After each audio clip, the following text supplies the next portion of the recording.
It's Red Eye Radio. Gary McNamara and Eric Harley talk about everything from politics to social issues and news of the day. Whether you're up late or you're just starting your day, welcome to the show.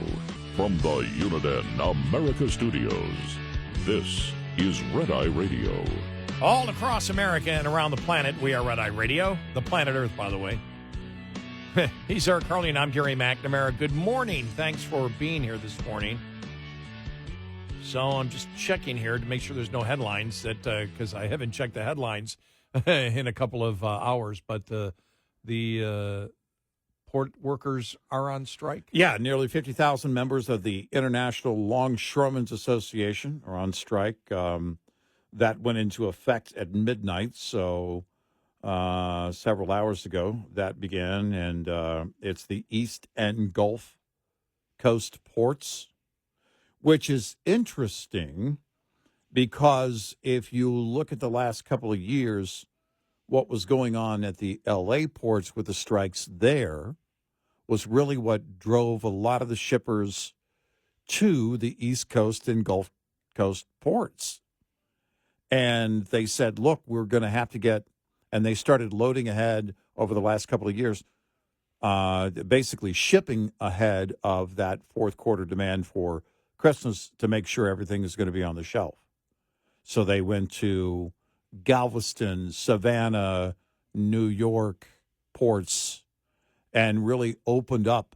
I know going to Galveston, as we do every summer, just watching now the shipping lanes, how crowded they are. You can see them. You can see them at night from the beach. You can see the, line of ships that's out there waiting, basically. And then during the day in the port area there in Galveston, you can watch them coming and going. It's crazy how busy it is now. And that all came, at least for the union, came to a stop at midnight. And the question is, how long will it go on? But I mean, it's pretty much anything and everything that comes through those ports. It used to be at one point that if you were in this part of the country and you ate a banana, it came through that port there in Galveston. I think that has changed. But, certainly perishable items, non-perishable items, hard liquor, and other imported items that come through ports. And depending on how long the strike goes, they weren't obviously able to reach an agreement, and we'll see if that happens in the coming days. But this is when you strike. You strike when it's going to get busiest, when people are going to rely more on that stuff coming through those ports. This is the busy time of year. It's when we as consumers ramp up our spending leading up to Christmas, and they know that. The unions know that. So we'll see if they can come to any kind of contract. The agreement. unions, this from Associated Press, the unions, just so I've said Associated Press so you know, it's not coming from a conservative outlet. Mm-hmm. It's coming from a far-left outlet. I said a far-left conservative almost. The union's opening offer in the talks was for a 77% pay raise over the 6-year life of the contract, with President Harold Daggett saying it's necessary to make up for the inflation and years of small raises. Members make a base salary of about $81,000 per year, but some can pull in over $200,000 annually with large amounts of overtime. But Monday evening, the Alliance said it has increased its offer. This is the U.S. Maritime Alliance that represents the ports. Said that both sides had moved off their previous wage offers, but no deal was reached. The union's opening offer, again, was 77% increase over 6 years. Monday evening, the Alliance had said it had increased its offer to 50% raises over 6 years and pledged to keep limits on automation in place from the old contract. The union wants a complete ban on automation. Sorry. Yeah. Sorry. Well, you can't stop what's coming. Yep. The increase in demand alone is going to bring in more and more automation to every sector. By the way, this demand, this 77% would move the top pay from $39 an hour to $69 an hour. So they're far apart here. In a statement early Tuesday, the union said it had rejected the alliance's latest proposal because it fell short of what the rank-and-file members are demanding in wages and protections against automation. The two sides have not held formal negotiations since June. Yeah, right. We are prepared to fight as long as necessary to stay out of strike for whatever period of time it takes to get the wages and protections against automation. They want zero automation, none. Yeah. Did you see? I saw it yesterday. They had a picture of the Chinese docks. Mm-hmm. You didn't see anybody out there. It's almost all automated. Right. Yeah. You'd be surprised at how few people are on these ships, these container ships. It's and with China, look, there's again one example and probably a good example of how massive demand is going to dictate that the automation is going to come in. I understand people wanting to preserve their jobs, but you're not going to have it at zero. And they'll tell you, okay, union will tell you, well, that means foot in the door and they can increase automation year to year to year. Yeah, quite possibly. The alliance said it offered triple employer contributions to retirement plans and strengthened health care options. So they offered 50%, the same restrictions on automation from the last contract, and tripled the contributions to the retirement plans and strengthened health care options, according to Associated Press. Mm-hmm. And that has been rejected. Right. Supply chain experts say consumers won't see an immediate impact from the strike because most retailers stocked up on goods, moving ahead shipments of holiday gift items. But if it goes more than a few weeks, a work stoppage would significantly snarl the nation's supply chain, potentially leading to higher prices and delays in goods reaching households and businesses. And I think a few weeks is actually pushing it. I don't have my finger on the pulse of the exact numbers on the supply chain. But you look at the rate of consumption, even with inflation and where people are, we still we are just a massive, massive consumption nation. And so this stuff that's coming in, it's kind of like what we saw with the LA ports and having to do the workaround over the last couple of third or fourth quarter seasons in moving to more, ports in Texas and on the East Coast, stocking up. But there's only so much you can do. One of the things at the retailer level that has changed is that type of overstocking. You can only do that in the warehouses to a certain extent. Capacity is capacity. And demand is demand. So 3 weeks, if it were to last 3 weeks, I think it would be horrible damage to the supply chain. You've got a number of, in fact, hundreds of businesses and industries here that are very, very concerned all along the supply chain, including trucking. Trucking is a big part of what you see out of the ports, everything that comes and goes. At some point, it's going to get on the truck to get to where it's going, whether it's coming in or leaving the country. The strike will surely have an almost immediate impact, as you had mentioned, on supplies of perishable imports like bananas. For example, the ports affected by the strike handle 3.8 million metric tons of bananas each year, or 75% of the nation's supply. If drawn out, the strike will force businesses to pay shippers for delays and cause some goods to arrive late for the peak holiday shopping season, potentially impacting delivery of anything from toys or artificial Christmas trees to cars, coffee, and fruit. Coffee and liquor. That'll get your attention. Yeah. They say it could also snarl exports from the East Coast ports and create traffic jams at ports on the West Coast, where workers are represented by a different union. Railroads say they can ramp up to carry more freight from the West Coast, but analysts say they can't move enough to make up for the closed eastern ports. Right. So there's where we are right now. Yeah. Biden said he's not going to get involved in it. Yeah. Well, when you talk about a 77% increase over the life of the contract, that's a hefty number. So the question is, all right, where is that real number? Where could they find that unhappy medium? Because it won't be a happy medium.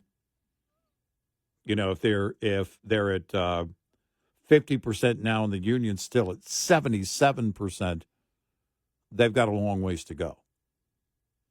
And the automation thing, too.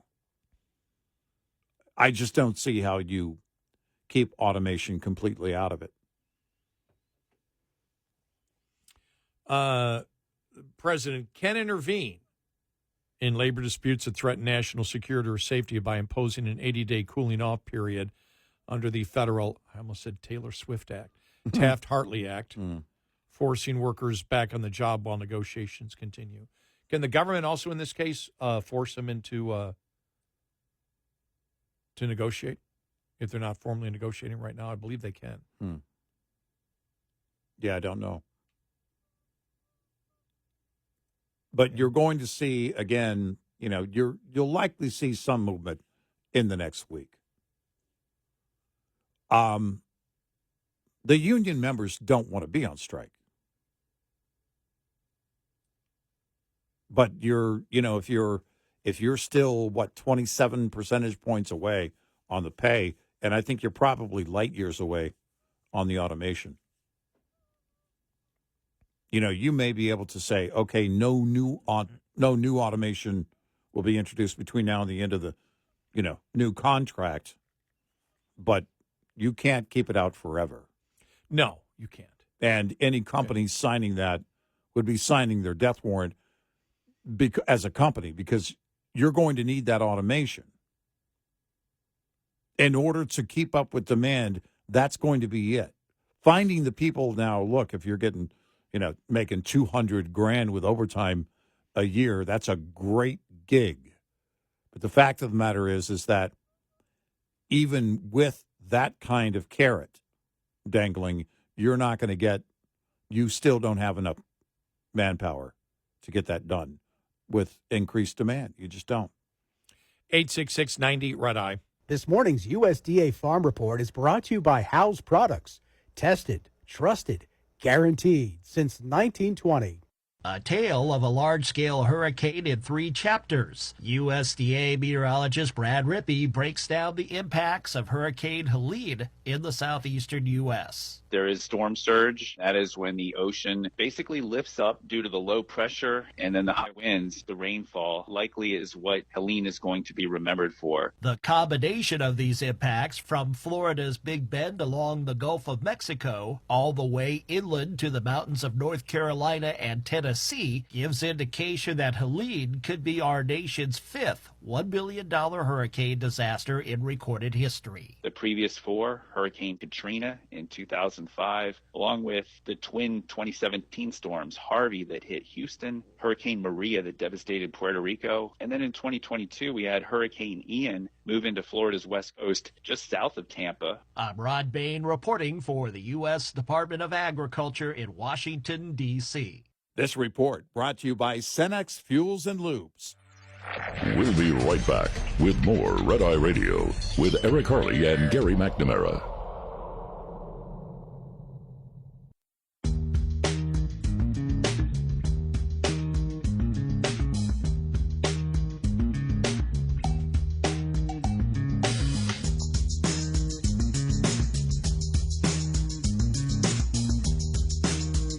It's Red Eye Radio. He's Eric Harley, and I'm Gary McNamara. Well, we've heard from the Democrats about what they expect out of the debate tonight, and they said, lower your expectations for Walz. I mean, it's the most bizarre thing I've ever seen. I mean, they can't even think about it. They can't even say, he's going to do great. Why can't they? Well, that's it. They've done it for Harris. Well, they should have. I mean, that's where they would be. Look, he's going to do just fine. Because, and they'll just, apply whatever new term or words they want to. I know why. He's the guy that J.D. Vance can't be or whatever. Right. He's not. This is his permission structure. This is from a National Review piece today that said this is what the campaign said in lowering the expectations on CNN. A senior Harris campaign aide said, quote, people assume that he's a walking permission structure for rural ex-urban white male hunters. Yes, for the 1 or 2 percentage points of those we want to move, but it's much deeper than that. He's a walking permission structure for people to feel joyful and helpful about themselves. Permission structure. My God. What does it mean? We It's and that's it. They just want to make it up. If there is a campaign that's led by word salads, why shouldn't we as surrogates in the media create our own word salads? I do think that in National Review they did sort of cover it, though. It's an admission that white men can now have a role in multiculturalism, but not too big. They can be a white dude, a kind of harmless supporting ally. His hobbies, whether hunting or following professional sports, serve only to make him a more blobby caricature of himself. He doesn't have ideas of his own. He doesn't aspire to lead, only to listen, to follow, to support. Maybe he wears a My Daughter is a Hero T-shirt, not because he has a child who survived something traumatic, but just because his worldly wise wife bought it for him. Walz has been routinely deployed as some kind of sitcom-level white dad cluelessness. Like, I have white guy tacos, and Walz said in a video when Harris interrupted, what does that mean? Like mayonnaise and tuna? Ha, ha, ha, ha, ha. No, it turns out he likes ground beef and cheese. Poor, unfortunate white soul. I mean, my God. I mean, it's like, but really, they have sort of imaged him as this buffoon. Yeah. They really have. They have. Who dances and jumps up and down and kicks his leg. He's almost like, but the other day when he kicked his leg, I go, what is this, the Rockettes? I mean, it's bizarre. Yeah. But the Trump campaign, and then we played Claire McCaskill earlier saying, no, don't get your expectations up too high. Right. Because they want him to be who he is, which is a dumb male. Yes. That's what Democrats want. They want a powerful female and a dumb male. Right. And that's what they're basically admitting by saying what he is. He's a permission structure. Yeah. To allow men to understand this is a new type of masculinity, the wimpy man. I mean, but Democratic vice presidential nominee Tim Walz will try to avoid discussing his and Vice President Harris's horrific radical left policies during the vice presidential debate and instead work to paint rosy pictures of a future under Harris, according to the Trump campaign. Senior Trump campaign advisor Jason Miller previewed Tuesday's debate and said, well, he's got a challenge. He's very good at he's very good at this, what we've heard from Congressman Emmer, but he's got no substance. Right.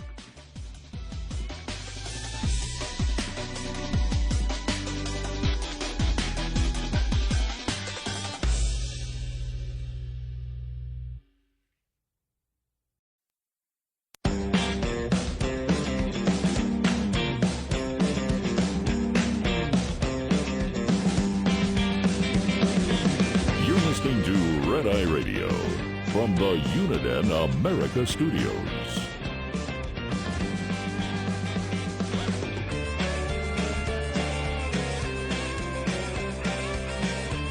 It's Friday Radio. He's Eric Harley, and I'm Gary McNamara. The Trump campaign says what you're going to see is Tim Walz avoid things such as a desire to ban fracking, their desire to ban gas-powered automobiles, their desire to grant amnesty to 22 million illegal aliens that are in our country. That's a quote from the campaign. They expect him to be a chameleon on the debate stage. As Congressman Emmer said, he'll paint these rosy pictures of how great things are going to be, and he'll be a chameleon. He's not going to actually lay out these horrific radical left policies that were not asked, and try to pivot to, again, one of his platitudes that we usually hear from him. So there you go. Earlier in the call, Jason Miller predicted that Walz will portray himself differently than his wildly effeminate caricature he presents at rallies. I'm sorry. Yeah. He's not going to be wildly gesturing, as they call it. Right. Yeah, I wondered about that. No, I don't think he will. I think You're he'll going be to come out and wave to the moderators with both hands in the air? I think he'll be serious. Actually, I think that is him being serious. It's bizarre to watch, though. Where does he go? Because you have to be on the issues people are wanting to hear. Again, what are you going to do? Now, yeah, it's the vice president if Harris were to win. But what is your campaign gonna if you and Harris are in charge? What are you going to do for me? How are you going to fix all of this? And what you're going to hear is likely is a bunch of garbage. Identity politics will lead the way. You know, this whole white dude thing is just weird. Well, that night was weird when that came out. Yeah. And it was bizarre. And this whole approach really has Tim Walz looking like he's extremely weak and apologizing for who he is. Yeah. People don't want to see that. They want to see somebody who's strong and knows exactly what to do in a situation like this. But I think that's what the whole thing, because you and I are wondering, what's this whole thing about the new masculinity? You know, then Jen Psaki started bringing it up, and it seems like it's been growing in the last week. You've heard more of it, not from Republicans, from Democrats. Right. And as we finally figured out, we're like, oh, my gosh, what they're saying is this is the way that when you look at, for example, when you look at Emhoff the other day. Right. I'm sorry, Jen Psaki was talking to Emhoff, his wife, not Walz. So I want to make that clear. But it's the whole thing that the men involved in this are the new type of masculine role models. You know, it was when it first started, we remember, because we went, come on, stop it. You're going back to John Kerry. And it was, Walz in a camouflage holding the rifle with the hunting hat on. And then the Democrats were saying Republican men are scared of a masculine Democrat man. Yeah. And then just a couple of weeks later, it was like, no, he's the new kind of non-testosterone masculine image that many males are looking for, that kind of role model. And then the Emhoff Jen Psaki interview the other day, which just got to be completely and totally bizarre. But I do think what they're trying to point out, and I don't know who they're trying to attract, because they're trying to say these are submissive men who don't really have a lot of ideas because they're married or they're going to serve under the most incredibly talented person who happens to be a woman that's ever run for the presidency. Yeah. And the weak male is submissive to the to the dominant woman, as if, oh, okay, that will attract men. Mm-hmm. And they're trying to, I think, paint a contrast where, you know what it is with conservatives. Conservative men, they're the one that wants submissive women. The women lead with Democrats. Mm-hmm. Men are submissive. Men are submissive. I can't even get this out. This is so ridiculous. But I think that's what they're trying to do. Now, they do that for the presidency, but for women's sports, it's like, no, the guy's dominant. The guys, get out, women. You have no opportunity. You have nothing. Because what is this whole thing that they're trying to play about? The Democrats started it. Republicans were simply responding.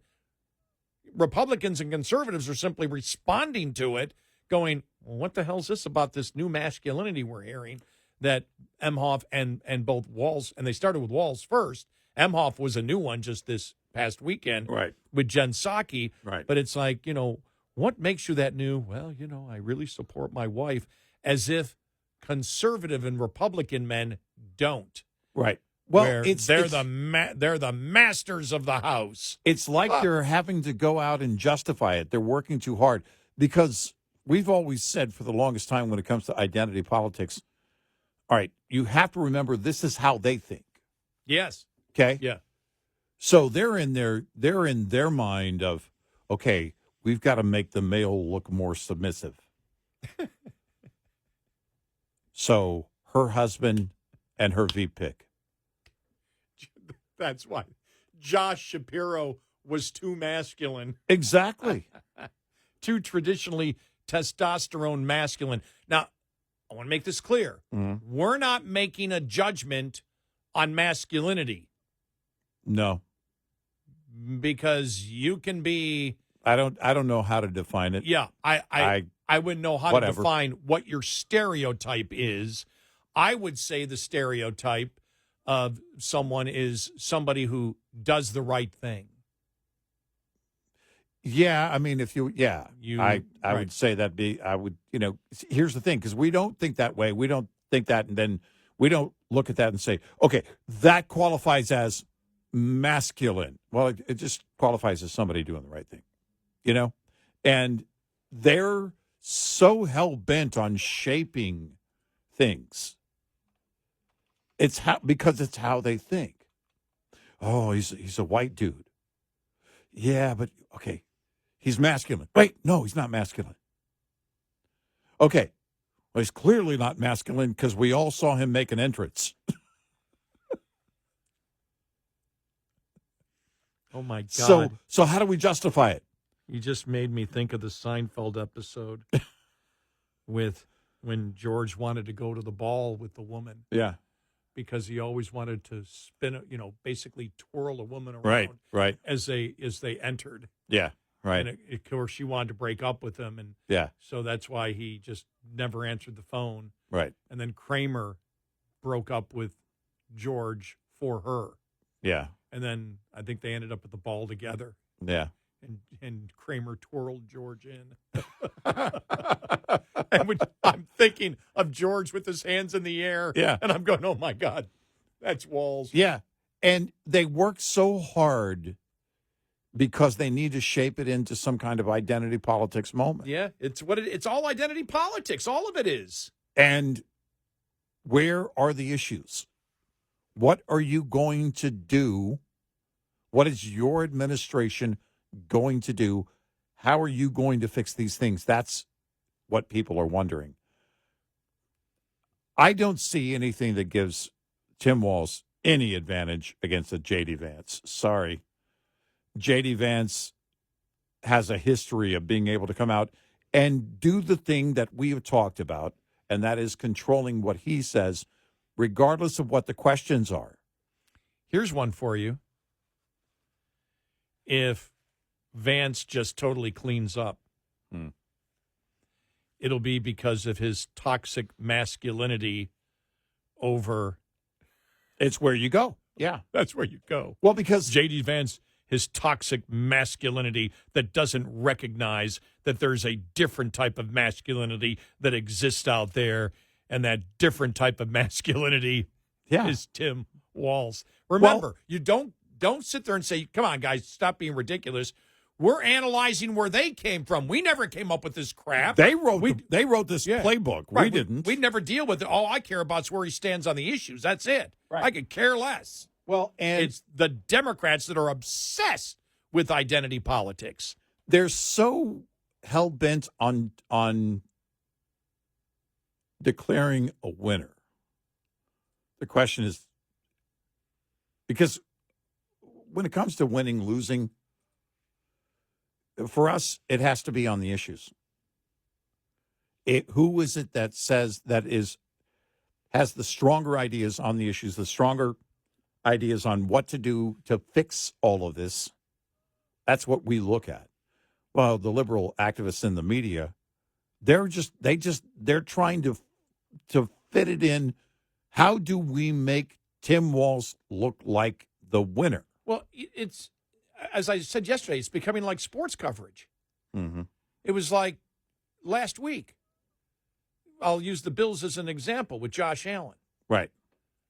They won the big game, and it was like, MVP, MVP, he's the MVP, he's the MVP, he's the MVP, screaming on all these sports shows, he's the MVP.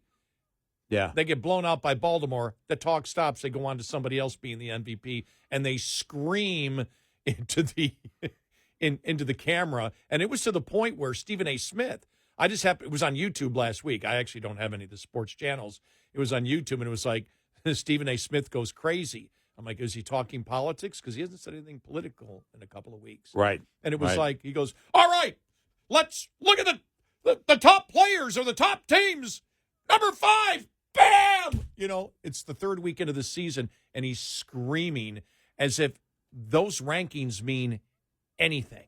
Right. And it's like a big to-do about nothing. When I watched the last debate, I look, I go, well, Trump won. What do you mean Trump won? Because he was better on the issues. Yeah, right. but he said this, and he got caught with this. Well, I don't care. All I care is about the issues. And then everybody declared that she was the winner, and a few days later, it's like, well, she won, but maybe not with the people that she wanted to win with. Well, that's all that matters in a debate. Right. It's the only thing that matters. Right. Who is it that you convinced? How many people? Whoever convinced the most people. Oh, my gosh. The New York Times didn't think Trump won. Make that national news. And why did Trump win? Because I don't give a damn about style. I don't give a damn about technique. Nope. All I care about is where do you stand on the issues, and do you come out of the debate and do I still believe you stand on those issues that will move the country in the right direction and protect individual rights? That's it. That's it. That's it. And tonight they'll be desperate to crown him the winner. And yeah, it might be, well, because J.D. Vance was a bully. His toxic and we're masculinity. not going to ever crown a bully as a winner. How terrible that Vance, with this toxic masculinity, bullied poor Tim. Yeah, no, I'm waiting for that word to be used. Bully. Bullied. Wait for it. That would be great to come in tomorrow and see all that being used. Oh, yeah. Toxic masculinity. Yes. He used his toxic he was a masculinity bully. to bully Tim Walz. Yes. He That bullied Tim Walz. That would make my day. Oh, wait. That would make my day. I don't know how I'll be surprised if they don't use it, if no one uses it. 866-90 Red Eye. We'll be right back with more Red Eye Radio with Eric Harley and Gary McNamara.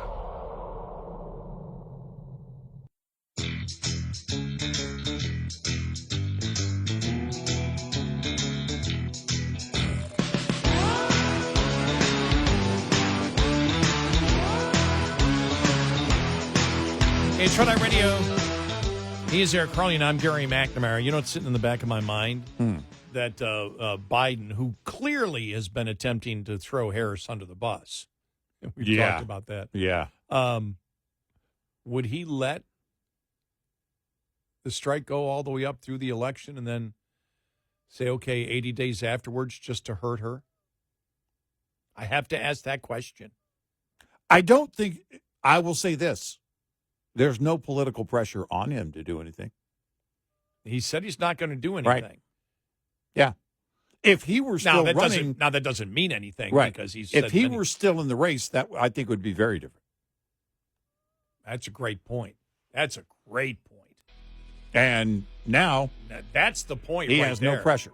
So, yeah. Yeah, if he was running. If he was running. It would be very different. That's a great point.